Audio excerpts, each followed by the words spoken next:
تو انہوں نے کہا روزہ قیامت کے لیے نہیں بنایا. اچھا حبیب صاحب، ایک بات جو مجھے بڑی اچھی لگی اور یقیناً جو وہاں موجود لوگ آرمی چیف سے ملے ہوں گے ان کے لیے بھی بڑی حوصلہ افزا بات ہوگی. آرمی چیف ورکنگ باؤنڈری اور لائن آف کنٹرول کے آس پاس جو لوگ رہتے ہیں جن دیہاتی علاقوں میں ان کے پاس گئے اور ان کے حوصلے کو سراہا کہ ایسی سچویشن میں بھی وہ لوگ وہاں پر رہ رہے ہیں، سروائیو کر رہے ہیں. یقیناً یہ بڑی اچھی بات ہے کہ آرمی چیف کی جانب سے جا کے ان سے ملاقات. دیکھیں، آپ کی طرح مجھے بھی آرمی اور آرمی چیف کی اکثر باتیں اچھی لگتی ہیں اور میں ان پہ خوش ہوتا ہوں، جس طرح سارے لوگ وہ خوش ہوئے جن کے پاس آرمی چیف خود گئے. دیکھیں، اس دورے کی ٹائمنگ جو ہے نا، دس از ویری امپورٹنٹ. آپ بھارتی سیکرٹری خارجہ کی آمد سے صرف 3 دن پہلے جب ہمارے چیف ورکنگ باؤنڈری کا دورہ کریں اور وہاں پہ کہیں کہ بفٹنگ رسپانس دیا جائے گا، یعنی ٹٹ فار ٹیٹ ہوگا، منہ توڑ جواب دیا جائے گا، تو اس کا مطلب کچھ ہوتا ہے. یہ ایسے ہی نہیں ہے کہ ون فائن مارننگ انہوں نے کہا کہ چلو سیالکوٹ چلتے ہیں، ایسا نہیں ہے. اس کا کچھ میننگ ہے، بٹ نو اسپیکولیشن. بات یہ ہے کہ اب سیکرٹری خارجہ آ رہے ہیں تو میرا خیال ہے کہ یہ یقیناً یہ جو دورہ ہوگا سیالکوٹ کا، اس میں پولیٹیکل گورنمنٹ بھی انوالو ہوگی، پولیٹیکل گورنمنٹ کے ساتھ ٹائمنگ سیٹ کی ہوگی. یہ اتنی امپورٹنٹ بات ہے کہ اب اس کا فائدہ اٹھانا چاہیے. گورنمنٹ نے ایک میسج دیا ہے بذریعہ chief of army staff strength کا، مضبوط ہونے کا. اب جب وہاں سبرامنیم صاحب آئیں گے، تشریف لائیں گے، بالکل جم آئیں، یہاں پہ آ کر بات کریں، لیکن میرا خیال ہے کہ ہمیں تھوڑا ٹائٹ لپٹ رہنا چاہیے. ہمارے وزیر اعظم سے وہ بڑی اس وقت بیک اینڈ پہ بڑی کوششیں کر رہے ہیں کہ جناب کسی طریقے سے وزیر اعظم سے ملاقات ہو جائے سبرامنیم کی. میرا خیال ہے وزیر اعظم کو اس سے گریز کرنا چاہیے، نہیں ملاقات، بالکل ملاقات نہیں کرنی چاہیے. وزیر اعظم کے ساتھ ہمیں دیکھیے وہ وزیر اعظم ہے، ہمیں ان سے اختلاف ہو سکتا ہے، لیکن وہ ہمارے وزیر اعظم ہیں. جب ہمارا وزیر اعظم دلی گیا اوتھ ٹیکنگ پہ، جب ان کی انوگریشن تھی نریندر مودی کی، تو اس وقت سارک کے دیگر ممالک کے ساتھ ہمارے وزیر اعظم کی ملاقات ہوئی نریندر مودی سے. ہمیں یہ خیال رکھنا چاہیے کہ یہ سلوک ہمیں ٹھیک ہے برا نہیں لگا تو ہمیں اچھا بھی نہیں لگا. ہم سمجھتے ہیں ہمارا وزیر اعظم اس سے زیادہ عزت کا ایسی بہت ساری باتیں ہیں جو ہمیں بھولنی نہیں چاہیے. جی، تو ہم یہ سمجھتے ہیں کہ جب سیکرٹری خارجہ آ رہا ہے اور وہ سارک کا دورہ کرتے ہوئے یہاں پہ آ رہا ہے بھارتی، تو میرا خیال ہے وزیر اعظم کو اس سے ملاقات نہیں کرنی چاہیے. زیادہ سے زیادہ ہمارے وزیر خارجہ جو ہیں یا مشیر خارجہ عرف وزیر خارجہ جو ہے وہ ان سے مل لیں اور انہیں جو بھی پیغام ہے، ہمیں ان کے اوپر اعتماد ہے سرتاج عزیز صاحب پر، طارق فاطمی صاحب پر، کہ جناب جو وہ سبرامنیم صاحب انہیں پیغام دیں گے وہ وزیر اعظم تک پہنچا دیں گے. تو ہمیں تھوڑا ٹائٹ لپٹ رہ کے بات کرنی چاہیے. دوسری، ہماری وزارت خارجہ جو ہے نا تھوڑی سی زیادہ اچھلتی کودتی نظر آ رہی ہے، جیسے وہ چھج پتاسے ونڈا اج قیدی کر لیا ماہی نو. جس طرح کے الزامات، جس طرح کے بیانات آ رہے ہیں وزارت خارجہ کے کہ جناب ہم وہ یہ بھی ڈسکس کریں گے، وہ بھی ڈسکس کریں گے، یوں بھی بات کریں گے، وہ بھی بات کریں گے. یار آپ کیا بات کر رہے ہیں؟ آپ کیا بات کر رہے ہیں؟ وہ سیکرٹری ہے، وہ سیکرٹری خارجہ ہے. ایسا نہیں ہے کہ وزیر اعظم نریندر مودی آ رہے ہیں تو آپ ان کے سامنے سارے مسائل حل کر لیں گے اور یہ کر لیں گے وہ کر لیں گے. آپ کیوں قوم کی توقعات بڑھا رہے ہیں؟ مسئلہ یہ ہے کہ انڈیا کی بات آتی ہے تو ہماری وزارت خارجہ میں کچھ کھلبلی سی مچی ہوئی لگتی ہے. مطلب آئی ایم سوری ٹو سے، مجھے آج جو بیانات چھپے ہوئے ہیں تسنیم اسلم صاحبہ کے، مطلب بہت اچھا تھا اگر وہ خاموش رہتی اس معاملے پہ اور وہ اس دورے کو ایک روٹین کا دورہ قرار سمجھیں. ہمیں اس سے کچھ زیادہ توقعات لگانے کی ضرورت نہیں ہے. ٹھیک ہے ناظرین، ڈسکشن کا سلسلہ ہم جاری رکھیں گے، لیکن یہاں پر وقت ہوا ایک بریک کا.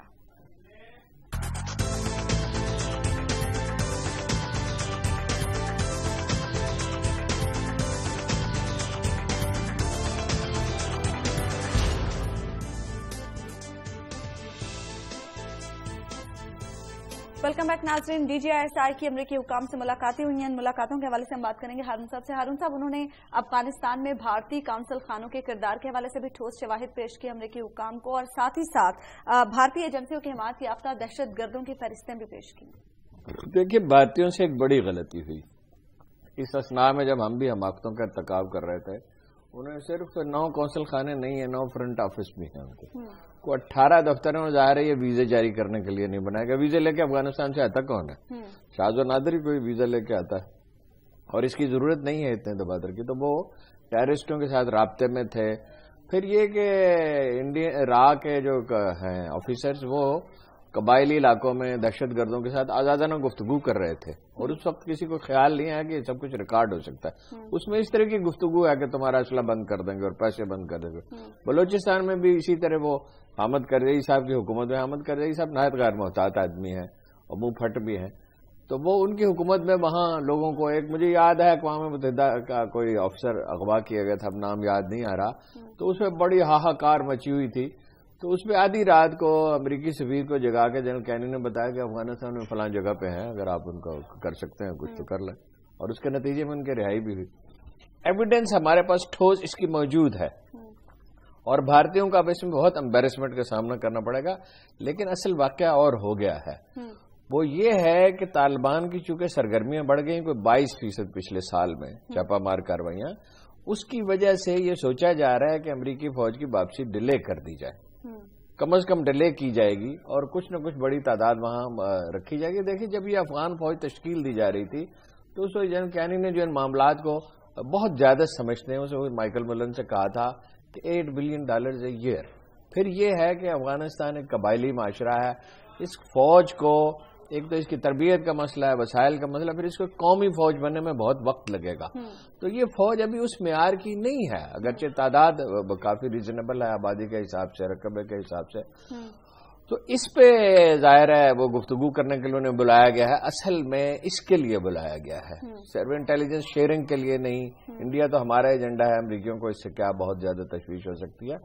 میرا خیال ہے کہ اس نتیجے کا آخری آؤٹ کم یہی ہوگا کہ انٹیلیجنس شیئرنگ بڑھ جائے گی، اور انڈیا کے معاملے میں جس کمپین پہ ہم نکلے ہیں اس کا نتیجہ انشاءاللہ اچھا نکلے گا. اور امریکیوں کی طرف سے انہیں میسج پہلے بھی دیا جا چکا ہے کہ آپ یہ ٹیررسٹوں کی حمایت نہ کریں. جنرل رضوان سے میں ملتا رہا ہوں جب وہ سندھ رینجرز کے چیف تھے. وہ ایک نو نان سینس قسم کے آدمی ہیں، فوکس رکھتے ہیں، جو کام کرنا ہو اسی پہ توجہ مبذول کیے رکھتے ہیں، اس کی تیاری کرتے ہیں، محنتی بہت زیادہ ہیں، ٹپیکل فوجی ہیں، غیر ضروری چیزوں میں دلچسپی نہیں لیتے. میرا خیال ہے ان ملاقاتوں کو کچھ اچھا نتیجہ. اچھا حبیب صاحب، آپ کو کیا لگتا ہے اس دورے کا آؤٹ کم؟ دیکھیں اس کا ایک دوسرا پہلو ہے، وہ یہ ہے کہ ہم پوری دنیا کو یہ یقین دلا رہے ہیں پچھلے کچھ عرصے سے، خاص طور پہ 16 دسمبر کے بعد ہم نے بہت تیزی سے یہ کوششیں کی ہیں کہ دنیا کو یقین آ جائے کہ ہم ٹیررسٹوں کو ہاربر نہیں کر رہے. ہماری اسٹیٹ اپریٹس کے اندر کوئی ایسی چیز نہیں ہے کہ جو ٹیررزم کی مددگار ہو. لیکن دنیا کو یہ ماننا تھوڑا سا مشکل لگ رہا ہے ابھی.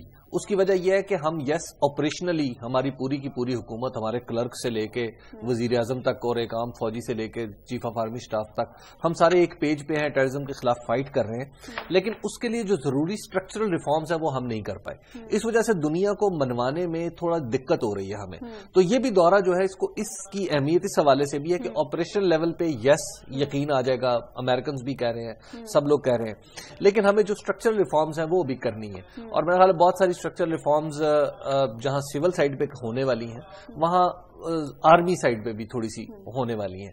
تو وہ بھی ایک معاملہ ہے جو ہم دنیا کے ساتھ ڈسکشن کر رہے ہیں. اور دوسرا جیسے ہارون صاحب نے کہا، میرا خیال ہے کہ جو پاکستان کا مفاد اس میں ہے، اور غالباً یعنی ایک گمان ہو سکتا ہے کہ ہمارے جو ISI کے سربراہ ہیں وہ وہاں گئے ہوں تو وہ یہ بتا رہے ہوں کہ امریکنز کا اس طرح تیزی سے نکلنا کچھ زیادہ مناسب نہیں ہوگا خطے کے لیے. اچھا، سینٹ الیکشن کے حوالے سے اگر ہم بات کریں تو آج ایک اہم اجلاس ہونے جا رہا ہے جس میں وزیر اعظم نے تمام پارلیمانی رہنماؤں کو بلایا، اور امید تو نہیں ہے لیکن اسحاق ڈار صاحب نے کہا ہے کہ وہ آج قوم کو کوئی خوشخبری دینے والے ہیں.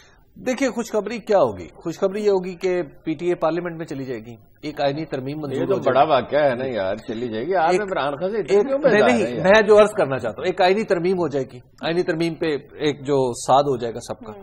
دیکھیے میں یہ سمجھتا ہوں کہ اگر آئینی ترمیم جیسا کہ کہی جا رہی ہے کہ شو آف ہینڈ ہوگا یا پھر بیلٹ پیپر کے اوپر نام ہوگا، یہ آئینی ترمیم پاکستانی جمہوریت کی بدترین مثال بن کے سامنے آئے گی. اس کے منہ پہ ایک تمانچہ ہے، اور تمانچہ ہی لگنا چاہیے. اور دوسری بات یہ ہے کہ مجھے یوں لگتا ہے خدا نخواستہ کچھ عرصے پہلے ہارون صاحب نے خبر دی تھی کہ کچھ کوارٹرز جو ہیں وہ پریشان ہے حکومتی پرفارمنس سے. اور یہ جو ترمیم اگر یہ ہو گئی تو یہ چارج شیٹ کا شک نمبر 1 ہوگا. اچھا جی ہارون صاحب، آپ کو کیا لگتا ہے؟ چارج شیٹ تو ان کے خلاف پہلے ہی بہت موجود ہے. یہ مجھے لگتا ہے کنونسنگ بھی بات ہے ان کی بات لگی کہ چارج شیٹ تو ہوگی نا. یہ کہیں گے کیوں، یعنی یہ کیا کہہ رہے ہیں اس ترمیم کے ذریعے کہ ہم چور اور ٹھگ ہیں، ہم پہ اعتبار نہ کیا جائے ہمارے لوگوں پہ، اور ہم خود اپنے لوگوں پہ اعتبار نہیں کرتے. وہ لیگ آف نیشنز جو اقوام متحدہ سے پہلے بنی تھی اس کے بارے میں اقبال نے کہا تھا، بہر تقسیم قبور انجمن ساختن، قبروں کی تقسیم کے لیے یعنی دنیا کے اقوام نے، ایک طاقتور اقوام نے ایک انجمن تشکیل دی ہے. تو یہ ساری شرمناک بات. مگر اس پہ سوچتے نہیں ہیں. اس پہ دیکھیں نا فوری حل کی طرف گئے ہیں کہ فوری حل کیا ہو سکتا ہے, سر درد ہو رہا ہے تو ڈسپرین کھا لی جائے. لیکن یہ نہیں سوچ رہے کہ سیاسی جماعتوں کی تشکیل بہتر ہونی چاہیے. کون سا سیاسی نظام عسکری غلبے کو اس کا متبادل بنتا ہے, اس کو ریپلیس کرتا ہے؟ کون سا عسکری؟ وہ سیاسی نظام جس کی مارل اتھارٹی ہوتی ہے, جس کے پاس رائے عامہ کی تائید سے قوت پیدا ہوتی ہے. لیکن 25 برس تک حکومت کی مہاتیر محمد نے ملائیشیا پر کس طرح حکومت کی؟ عوامی ووٹوں کے ذریعے. اس نے عمران خان صاحب کو میں نے دھکیل کے ان کے پاس بھیجا تو انہوں نے کہا 2-3 باتیں ہیں: پالیسیوں کا انصاف, پالیسیوں کا تسلسل, تعلیم, عام آدمی کی تربیت, اس کے لیے رزق کے مواقع. جب حکومت اس راستے پہ چلتی رہتی ہے, اور انہوں نے کہا عمران خان صاحب ایک پاکستانی کی صلاحیت ایک عام ملائیشین سے کم از کم 2 گنا ہے, جو 1 سال میں وہ سیکھتا ہے, 6 مہینے میں سیکھتا ہے. افسوس کہ ہمارے لیڈر نہیں سیکھتے. ہارون صاحب ایک بریک لینی ہے مجھے یہاں پر, اور بریک کے بعد بھی ڈسکشن کا سلسلہ جاری رکھیں گے.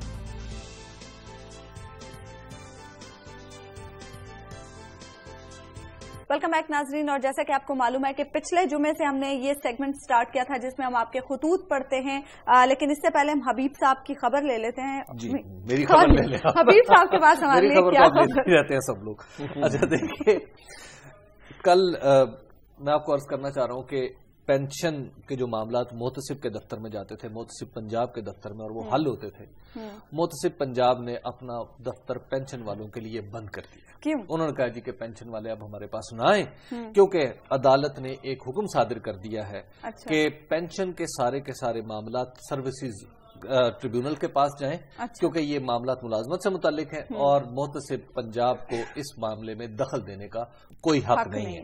تو اس فیصلے میں دلچسپ بات, یعنی جو فیصلہ ہے جس کا یہ نتیجہ نکالا گیا, اس فیصلے میں ایک دلچسپ بات یہ ہے کہ جو ریلیف اس فیصلے میں محتسب پنجاب نے دیا تھا, اس ریلیف کو لاہور ہائی کورٹ نے ودہولڈ کیا ہے. کہا ریلیف تم نے ٹھیک دیا تھا, لیکن خبردار آئندہ تم نے پینشن کا معاملہ ڈسکس کیا, ورنہ پھر تمہارے ساتھ ہم جو کچھ کریں گے وہ ظاہر عدالت پھر تو کچھ بھی کر سکتی ہے. اور دیکھیں یہ معاملہ ہے, اس کے ساتھ ہی ہمارے جو محتسب ہیں انہوں نے فوری طور پر ایک خط جاری کر دیا. انہوں نے خط کی کاپی بھی میرے پاس ہے. انہوں نے خط جاری کر دیا. انہوں نے سارے آفیسز کو کہا کہ جناب بند, اب آئندہ کوئی پینشن تمہارے پاس آئے تو اس کو دھتکار کے بھیج دو باہر, اور اسے بتا دو کہ جناب خبردار تم آئندہ ہمارے دروازے پر آئے, تم اگر کسی اور فورم پہ جا سکتے تو چلے جاؤ, ٹھیک ہے, ہم تمہارا مسئلہ حل نہیں کر سکتے. اب آپ کو پتہ ہے یہ عدالتی معاملہ ہے تو اس پہ خاموشی اچھی ہوتی ہے, تو لہٰذا میں بھی خاموشی تو ٹھیک ہے, مگر افسوس تو بہت ہوا عدالت کے فیصلے. عدالت کا حکم ہے تو عدالت کا حکم ہے, وہ مانا جائے گا. مگر یہ ہے کہ محتسب کا جو ادارہ ہے اس کا رول کیا ہے, جہاں ناانصافی ہو رہی ہے اس کے تدارک کی کوئی صورت کی جائے, وہ بھی ایک طرح کی عدالت ہے. بالکل ہے تو افسوسناک بات ہے. اب اس سے ایک جڑی, اب یہاں پہ یہ خبر ختم ہے میری طرف سے, ٹھیک ہے. اب یہاں سے اگلی خبر شروع ہوتی ہے, وہ یہ ہے کہ پینشن کا یہ ایک معاملہ ہے جس میں 28 ارب روپیہ 26 سے 28 ارب روپیہ حکومت پنجاب دبا کے بیٹھی ہوئی ہے. اچھا, وہ اس طرح دبا کے بیٹھی ہوئی ہے کہ یہ پیسے وہ ہیں جو جب کوئی آدمی ریٹائر ہوتا ہے تو 15 سال بعد اسے ڈبل پینشن ملنا شروع ہو جاتی ہے, اور اس کو کہتے ہیں جی 75 سال کی عمر میں وہ کمیوٹیشن ہوتی ہے, تو اسی کے پیسے ہوتے ہیں جو اسے 15 سال بعد ملنا شروع ہو جاتے ہیں. یہ معاملہ ہم نے پچھلے جمعے کو یہ معاملہ مبہم تھا. کوئی جو شوکت عزیز صاحب کی ایک کسی رولز میں تبدیلی کی تھی اس وقت جب وزیر خزانہ تھے, سپریم کورٹ تک یہ گیا, سپریم کورٹ نے وہ ابہام دور کر دیا, تینوں صوبوں نے یہ معاملہ شروع کر دیا, انہوں نے پینشن ڈبل کر دی, وفاق نے بھی ڈبل کر دی. پنجاب نے سپریم کورٹ میں ریویو پٹیشن دائر کی, ریویو پٹیشن بھی ریجیکٹ ہو گئی. اس کے باوجود پنجاب نے ایک دن دیا. پھر کنٹیمپٹ آف کورٹ ہوئی. کنٹیمپٹ آف کورٹ جب ہوئی لاہور ہائی کورٹ میں, تو اس میں پنجاب نے یہ کاغذ جاری کر دیا. انہوں نے کہا جی کہ یہ ہے وہ پیمنٹ پلان جس کے تحت ہم یہ پیسے فلاں تاریخ سے فلاں تاریخ تک ریٹائر ہونے والوں کو تب دے دیں گے, فلاں تاریخ سے فلاں تاریخ تک, لیکن ابھی تک دیا نہیں. لیکن اس میں استادی کیا کی, استادی یہ کی کہ وہ نوٹیفیکیشن جاری نہیں کیا, انڈر ٹیکنگ دے دی, نوٹیفیکیشن جاری نہیں کیا. دیکھیے نا, شہباز شریف صاحب کو پیسوں کی بہت ضرورت رہتی ہے. انہوں نے کوئی موٹر وے بنانی ہوتی ہے, کوئی میٹرو بس بنانی ہوتی ہے, کوئی انعامات دینے ہوتے ہیں, لہذا اگر یہ 2-4 لاکھ مظلوم پینشنر جو ہیں وہ تکلیف اٹھاتے ہیں تو انہیں نواز شریف صاحب اور یہ کئی ہزار شہباز شریف صاحب کے لیے گوارا کرنا چاہیے صاحب اس میں ترہ ان کا بلند رہے. پروفیسر مشکور حسین یاد بھی جو ان کے اپنے اساتذہ جی. اور پھر دیکھیے اور پھر بہرحال یہ واضح رہے کہ دو خبروں کا اول ذکر کا ثانی ذکر سے کوئی تعلق نہیں ہے، لیکن اس معاملے میں بھی لوگ پینشن کے لیے محتسب کے پاس جانے سے گریز کریں. اچھا، ایک خط میرے پاس آیا لاہور سے، محمد امجد صاحب نے لکھا ہے، وہ ایک ٹیچر ہیں اور انہوں نے یہ لکھا ہے کہ میڈیا پر حکومتی پالیسیوں پر خاصی تنقید کی جاتی ہے، جیسے کہ ہم ابھی بھی کر رہے تھے، مگر یہ ضروری ہے کہ حکومت جو اچھے کام کری ہے اس کو بھی سراہا جائے، کیونکہ اس سے حکومت کا بھی حوصلہ بڑھتا ہے اور مزید اچھے کاموں کی طرف حکومت جاتی ہے. انہوں نے لکھا ہے کہ پنجاب حکومت نے ٹیچرز کی ٹریننگ کے لیے ڈائریکٹوریٹ آف اسٹاف ڈیولپمنٹ کے نام سے ایک ایسا ادارہ قائم کیا ہے جو پنجاب بھر سے ٹیچرز کو ٹریننگ دے کر ان کی صلاحیتوں میں مزید نکھار پیدا کرا ہے. حال ہی میں اس ادارے کے ایک سربراہ احسان بھٹا صاحب نے ایک ایسا اچھا پروگرام شروع کیا جس میں پہلی جماعت سے لے کر تیسری جماعت تک کے بچوں کو ایکٹیویٹی بیسڈ طریقہ تدریس کے تحت تعلیم دینے کا پروگرام تیار کیا گیا، اور اس کا فائدہ یہ ہوگا کہ بچوں کے لیے سیکھنے کا عمل آسان بھی ہو جائے گا اور دلچسپ بھی ہو جائے گا. کھیل میں تعلیم تو بڑی اچھی بات ہے اور پوری دنیا میں یہی تصور رائج ہے. اب اگر پاکستان میں بھی یہ تصور خاص طور پر سرکاری اسکولوں میں اگر آ جاتا ہے تو میں سمجھتا ہوں کہ اس سے عمدہ تو بات کوئی نہیں. لیکن اس کے ساتھ ساتھ ایک درخواست بھی ہے کہ اگر یہ تصور جو ہے اس کو نافذ کرتے ہوئے اردو پر بھی توجہ رکھی جائے. ایسا نہ ہو کہ انگریزی تصور کو انگریزی میں نہیں، اس میں اردو بھی ہے، انگریزی بھی ہے، بڑے بچوں کے لیے بھی کوئی پروگرام بنائے. وزیر اعلیٰ صاحب کو بھی کچھ سمجھائیں تعلیم کی اہمیت کیا ہے، کوئی کھیل ہی کھیل میں کسی طرح. اچھا، اس میں انہوں نے ایک اور چیز میں کہنا چاہوں گا، انہوں نے یہ بھی کہا ہے کہ سیکرٹری سکولز جو ہیں عبدالجبار شاہین صاحب وہ بہت زیادہ اس میں ایفرٹ کر رہے ہیں. عبدالجبار شاہین صاحب اس ویری ڈیسنٹ آفیسر اور بڑا اچھا وہ اپنا اس میں کافی ایفرٹ پٹ کر رہے ہیں. صاحب یہ آپ کے نام ایک نامہ آیا ہے اور انہوں نے بھیجا ہے، یہ جی راؤ صاحب ہیں، عابد راؤ صاحب آپ کی توجہ، ارشد راؤ صاحب توجہ دلانا چاہ رہے ہیں کہ government of Punjab 200 higher secondary school بند کر رہی ہے. کیا یہ پڑھا لکھا پنجاب ہے؟ اس کا پتہ کرنے کی کوشش کریں گے نا. دیکھیے جی، بعض اوقات اسکولوں کو ضم کیا جاتا ہے، کوئی اور وجہ ہوتی ہے، لیکن یہ کہ وزیر اعلیٰ کو اس کا اعلان کرنا چاہیے، حکومت کو بتانا چاہیے کہ کیا مجبوری آ پڑی ہے. اسکول تو اور زیادہ بننے چاہیے اور بنیادی مسئلہ ہی ایک ہے کہ سرکاری اسکولوں کی تعداد کم ہے، سہولتیں کم ہیں اور پڑھائی پر توجہ نہیں ہے، ٹیچرز ٹریننگ نہیں ہے. تو یہی تعلیم کے شعبے میں تو سب سے بڑا جو پوری قومی زندگی کو متاثر کر رہا ہے، اس کا پتہ کریں گے انشاءاللہ اور اس پہ بات کریں گے. اچھا، ایک اور خط ہے، یہ ہمیں پچھلے ہفتے بھی انصاف کا خط آیا تھا. محمد اختر صاحب ہیں ڈیرہ غازی خان سے، انہوں نے لکھا ہے کہ پچھلے ہفتے بھی ان کا وہ مسئلہ تھا کہ ایس بی بینک میں جو پیسے فریز ہو گئے ہیں کھاتہ داروں کے اور وہ پیسے نہیں نکلوا پا رہے ہیں. تو ہارون صاحب نے کہا تھا کہ اسٹیٹ بینک کے حوالے سے وہ بات کریں گے، اسٹیٹ بینک کے جو انتظامیہ ہے اس سے، اور اس حوالے سے یقیناً کھاتہ داروں کو اس کا کوتاہی ہو گئی، اس میں معافی چاہتا ہوں. یہ اس کا مجھے دیں آپ کاغذات، تو یہ اس کا پتہ کرتے ہیں، اسٹیٹ بینک میں ذمہ دار لوگوں سے بات کرتے ہیں، انشاءاللہ کوئی حل اس کا نکلے گا. ممکن ہے راجن پور کی طرح نکلے، مسلسل پریشان. انہوں نے یہ بھی لکھا ہے کہ جس طریقے سے آپ راجن پور والی اراضی کے بارے میں، جہاں کہیں لوگوں کے ساتھ زیادتی ہو رہی ہے، کھاتہ داروں کے پیسے بھی ایک امانت ہے بینک کے پاس، اور دنیا بھر میں بینکنگ کا سارا انحصار اسی بات پر ہوتا ہے کہ اس میں کوئی خراش نہ آئے. لیکن اگر ایسا ہوا ہے اور بظاہر ایسا ہوا ہے تو اس کے بعد پوچھ کرتے ہیں انشاءاللہ. اچھا، ایک اور خط آیا ہمارے پاس، یہ ہے موزہ واہو آستانہ ضلع جھنگ سے. ریٹائرڈ نائب صوبے دار ہیں سید سجاد حسین شاہ. انہوں نے لکھا ہے کہ وہ ایک ریٹائرڈ فوجی ہیں، اپنی زندگی کے 30 سال انہوں نے فوج کو دیے. 2008 میں انہوں نے فیصل آباد کے ایک علاقے میں ایک سوسائٹی میں 2 پلاٹ اپنے نام سے بک کرائے، اور یہ علاقہ جو ہے وہ سابق وزیر داخلہ، سابق وزیر قانون پنجاب رانا ثناء اللہ صاحب کا حلقہ انتخاب بھی ہے.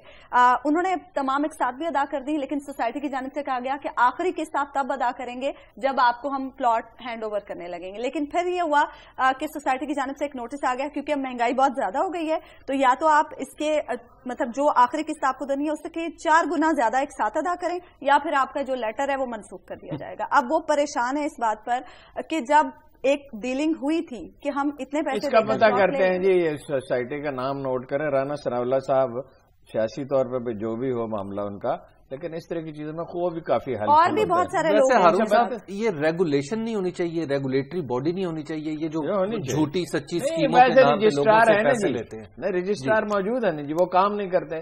یہ آپ نے ٹھیک یاد لائے، فیصل آباد کا رجسٹرار کون ہے پتہ کریں، اور اس ہاؤسنگ سوسائٹی کا بھی پتہ کریں. ابھی پروگرام پیر کو ہوگا جی اس وقت تک معلوم کیا جا سکتا ہے کہ انشاءاللہ اس کا بھی, کیونکہ ہمیں بہت سارے خطوط جو ہیں وہ اس حوالے سے آتے ہیں کہ لوگوں نے اب کسی سوسائٹی کو پیسے دیے ہوتے ہیں, انہیں پلاٹ نہیں ملتا, کہیں مکان نہیں ملتا, اس طرح کی چیزیں ظاہر ہے. لیکن اس کے لیے گورنمنٹ کو تھوڑا سوچنا چاہیے کہ کوئی ریگولیٹری فریم ورک ایسا بنا دے کہ لوگوں کے پیسے نہ پھنسیں, اور اگر کوئی جو بھی بلڈر ہے وہ بر وقت یا 19-20 کر کے ڈیلیور کرے چیزوں کو.